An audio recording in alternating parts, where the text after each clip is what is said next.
Um conceito que a maioria dos educadores financeiros ensinam para quem está começando a investir é o poder da diversificação e o que ela pode fazer para diminuir o risco nos seus investimentos. Acho que a gente pode concordar que nem mesmo a melhor análise fundamentalista, análise de crescimento, de rentabilidade, garante 100% de retorno. Você vai assumir algum risco quando você começa a investir na bolsa de valores, e é de perder até 100% do seu capital. Por isso que a diversificação é muito falada, para diminuir esse risco de perder 100% do capital e escolher boas empresas que podem estar com a tese certa ou não. Sabendo disso, você sabe qual que é a diferença de diversificar a carteira e pulverizar a carteira?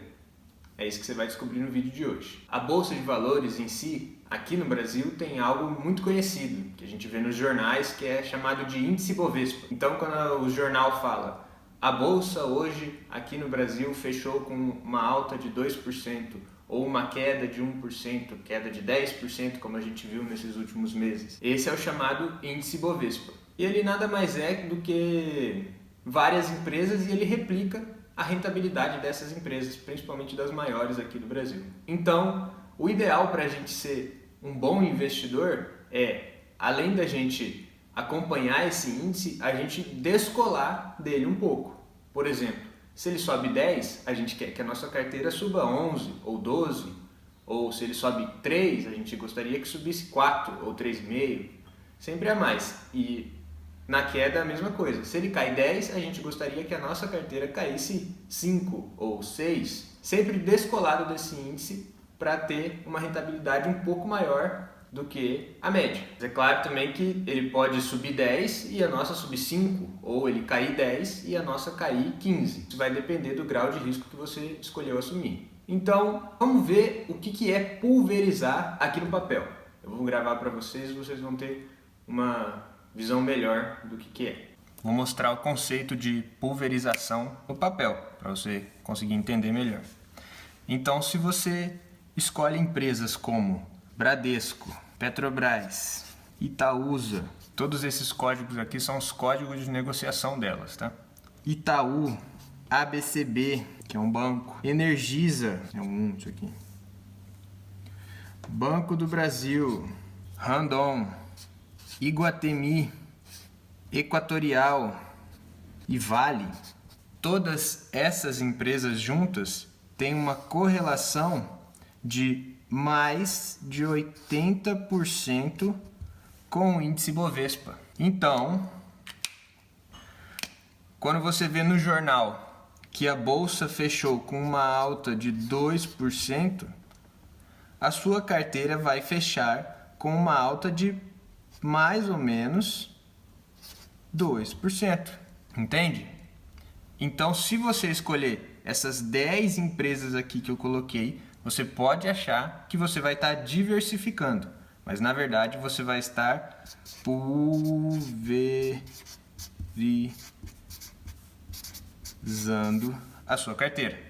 E não é isso que a gente quer. A gente quer a diversificação da nossa carteira.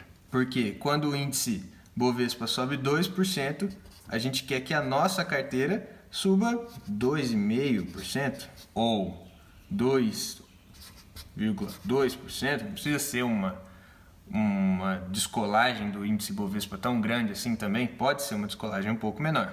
A gente não quer a pulverização. O que a gente quer, na verdade, é a chamada diversificação, certo?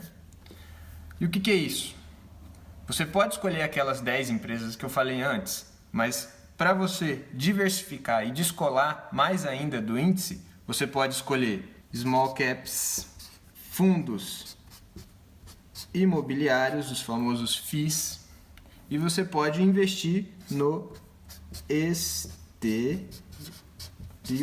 através de BDRs, ETFs ou uma conta na corretora lá fora mesmo, nos Estados Unidos, ou em qualquer outro lugar que você queira. Vou botar Estados Unidos aqui. Todas essas, se você escolher colocar na sua carteira, você já vai estar fazendo a diversificação da sua carteira. Não tenha medo de colocar vários ativos na sua carteira. Eu já recebi uma pergunta assim: eu tô com 20 ações, será que não é muito? 20 ações, 10 fundos imobiliários, será que não é muito? Cara, isso você vai estar diversificando. E a diversificação, quanto mais ativos, melhor para a sua carteira. Quanto mais bons ativos, claro, que você estudou, melhor para a sua carteira. Então, não tenha medo de ter 30 ações e 10 fundos imobiliários. Esquece isso. Sabendo dessas outras opções que você tem para descolar sua rentabilidade um pouco do índice Bovespa, o que são small caps? Small caps são empresas que têm um valor de mercado menor do que a maioria da bolsa. Petrobras, Banco do Brasil, Ambev são empresas muito grandes, Itaú também, são empresas grandes já consolidadas no mercado. Então o potencial de crescimento delas vai ser um pouco menor. Agora, as small caps, por exemplo, Gerdau, Arezzo, Schultz, CVC, Banco Inter, Fleury, todas essas têm um potencial de crescimento no longo prazo maior, porque elas podem dobrar, triplicar de tamanho. Agora, se um Itaú dobra de tamanho, ele fica maior que o Brasil. Então, é um pouco improvável que o valor dele seja o dobro daqui 30 anos. Se você não quiser estudar sobre small caps, você pode até pegar um ETF, que é chamado aqui no Brasil de Small 11, que ele replica a variação dessas small caps. Mas eu prefiro escolher as minhas próprias small caps, ao invés de escolher um ETF. Passado essas small caps, o segundo que eu falei foi os fundos imobiliários. E por que eles são considerados um bom investimento?